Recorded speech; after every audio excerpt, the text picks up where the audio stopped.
What's going on, everybody? This is Kevin Cox. Welcome to another episode of Dope Black Thoughts Live. And this is Marcus Ivy. Welcome. And excited today that we can kind of get started with what we think is going to be a good show and a good, honest conversation.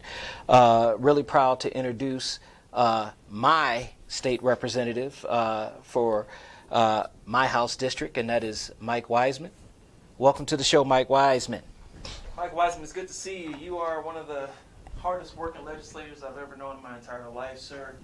And I really appreciate that. Even if I'm not on Facebook, you'll still send me a text message or email Yes. with an update, legislative update, letting me know what's going on in the Capitol here in Colorado and what to see on the radar, what to watch out for.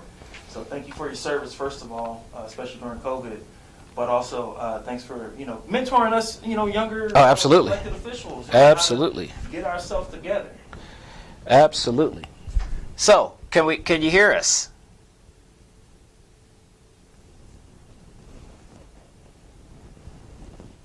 Okay. Excellent. So, I think we got some interesting things to talk about, but I know I just kind of want to jump off into it. Your House district is Aurora, and within Aurora, we obviously have we've been in the news a lot. Let's just be honest. We've been dealing with some things, dealing with quite a few issues.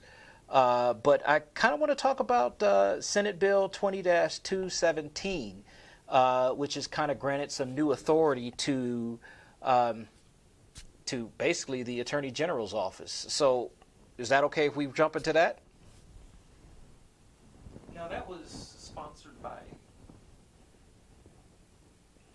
Yeah, please. Sir, go right ahead.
says it's ended.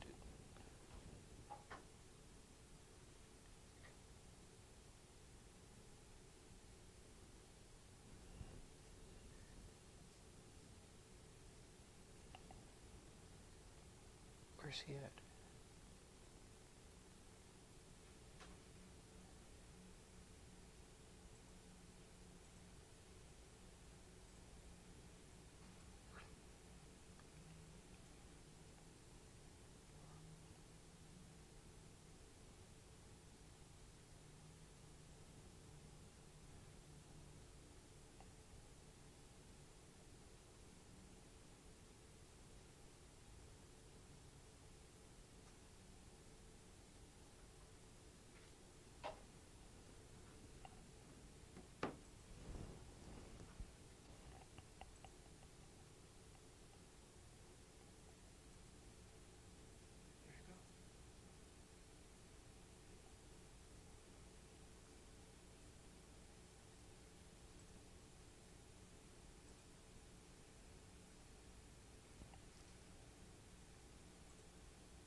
So a civil suit would just essentially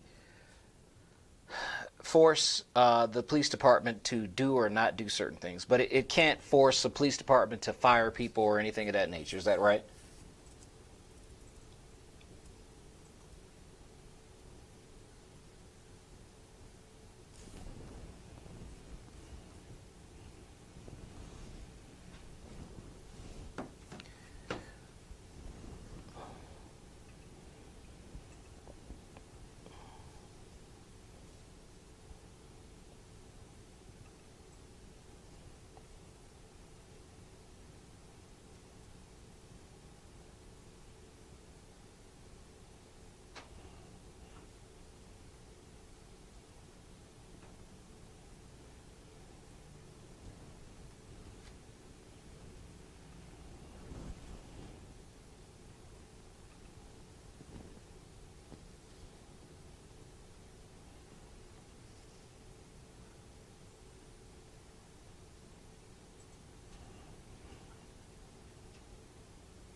So, so, and just for those folks who are just joining us, we have Representative Mike Wiseman. I just wanted to, I had to pop up on a different stream real quickly, but essentially, Representative Mike Wiseman is talking essentially about Senate Bill 20-217, and in particular, that section that allows us to, or that allows the Attorney General's office to investigate patterns and practices by police departments, sheriff departments, whatever.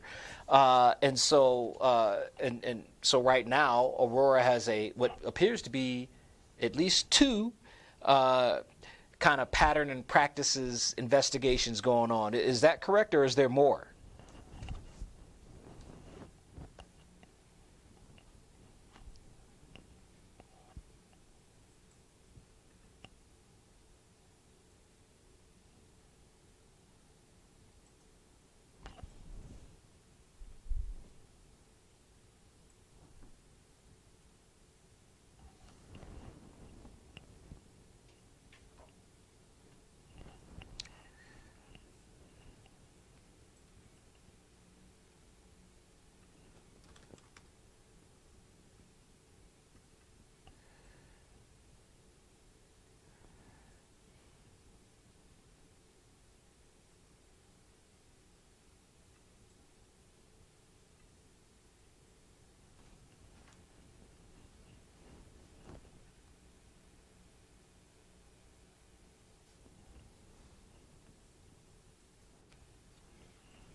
I saw that.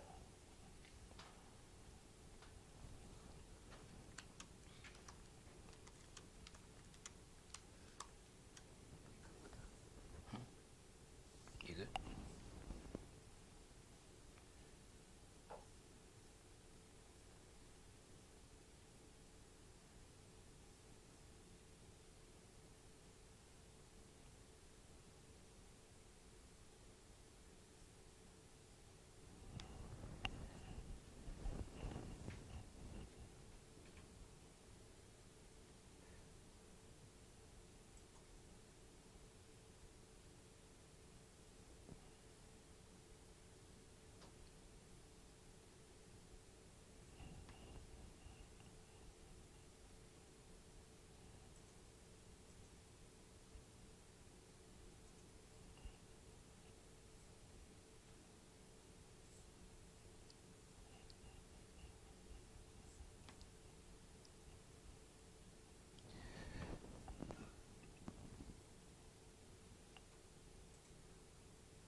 So, right.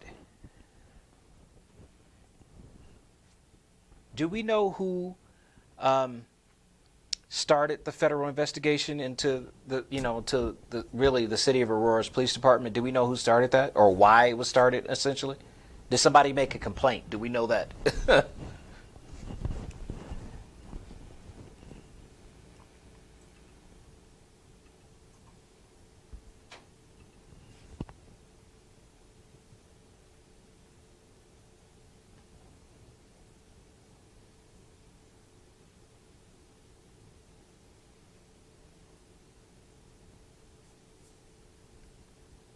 Hmm.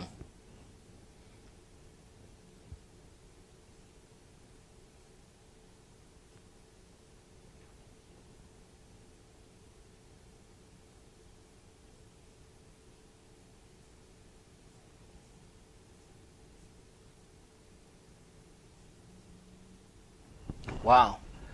Wow. That would only make sense. We saw a recent article that that federal investigators were actually, even though they were looking into matters like this, that they were looking into Black Lives Matter protesters and gathering their social media info and all the information that they have access to. So that the articles didn't go that deep, but probably text messages and other things that they have the right to via the Patriot Act and whatnot. But that they were looking into Black Lives Matter protesters and organizers more than they were looking into white supremacist people that are coming in after the fact, or the anarchists that are coming in after the fact. So no matter what, we have a two-tier justice system. And also, just so you know, we lost your video, so they're just going to hear your audio from here on out. It went black screen, and I'm just rolling with it, Mike. I apologize. But I still appreciate you for being on. But there's a two-tier. Oh, it's showing on there. Okay, good. Because it seems like there's just a two-tier system going on, and how do we move forward? How do we move forward after 217 has passed? What do you see on the radar coming after this?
Mm-hmm.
Mm-hmm.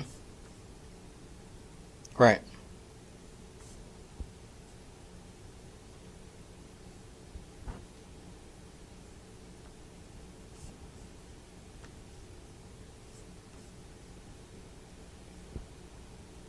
Mm-hmm. Mm-hmm.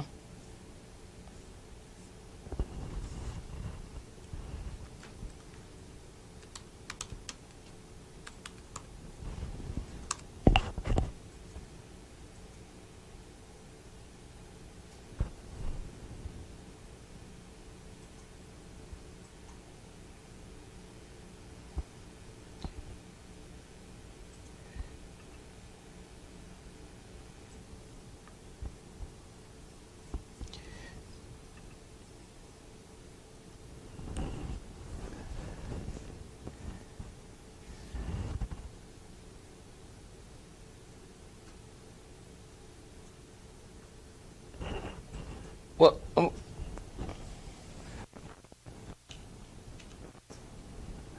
right.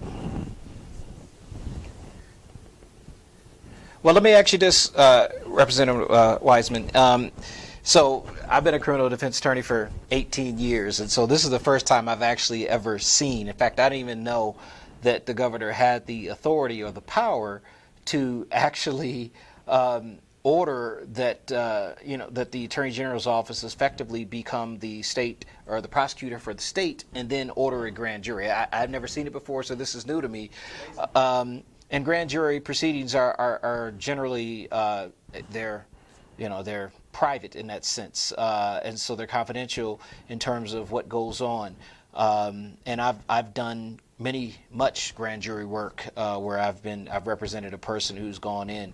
But interestingly enough, can you tell me what is that executive order number again? 2020 118 is what number?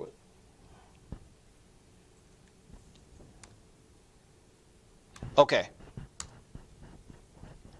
Yes. Yes.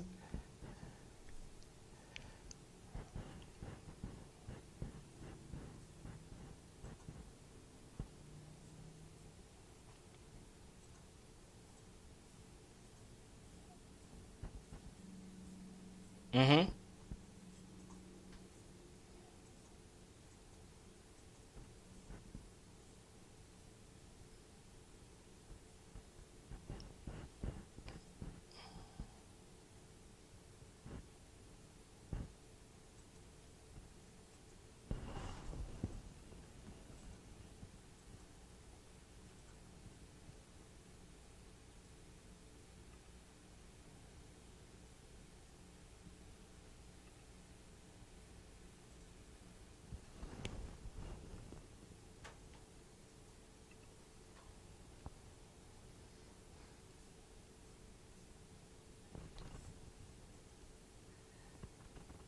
Yep. You see it?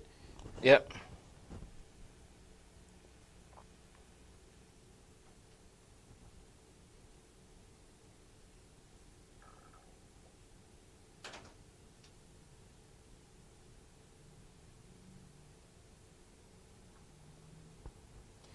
Yeah, and you're right. It is truly a very short document, but it gets right to the point. In particular, with the directives, there are four directives. He appoints Phil Weiser. He directs the CBI to cooperate and assist. So essentially, the CBI is becoming essentially the investigative wing, and then he directs all other state departments to cooperate. So this is that's. Like I said, I've never seen it before, but that's actually pretty interesting to see that type of power. And I shouldn't use that word, but it's that type of authority in which to create an investigation. And I think it's appropriate in this aspect. You know, I'm not trying to sound biased, but I do think it's appropriate.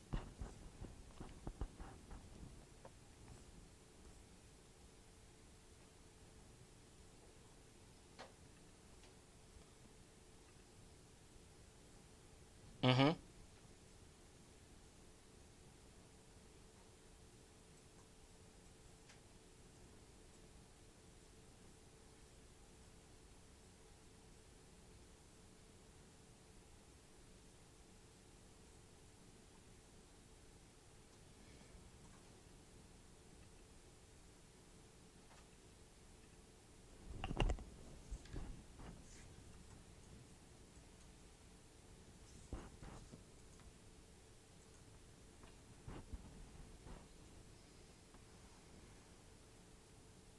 Absolutely.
Mm.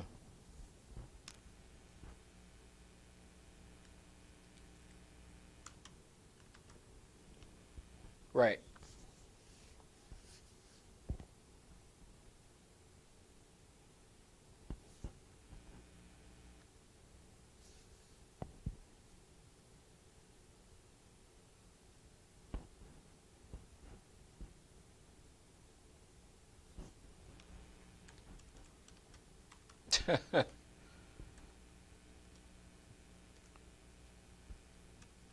Right.